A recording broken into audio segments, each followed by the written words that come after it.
ఏమండి, అన్నం మాడిపోయింది. నువ్వేం ఫీల్ కాకు, కుక్కర్ మార్చేద్దాం మనం. సరే అండి. The next day. ఏమండి, కుక్కర్ మార్చాక కూడా అన్నం మాడిపోయింది. నువ్వేం ఫీల్ కాకు, స్టవ్ మార్చేద్దాం. సరే అండి. The next day. ఏమండి, స్టవ్ మార్చాక కూడా అన్నం మాడిపోయింది.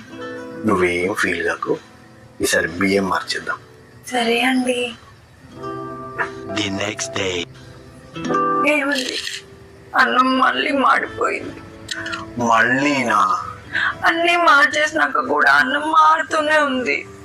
అసలు మార్చాల్సిన దాన్ని మార్చేసే ధైర్యం నాకు లేదు కానీ ఏంటి? నువ్వేం ఫీల్ కాకే, రేపటి నుంచి వంటని వండేస్తాలే.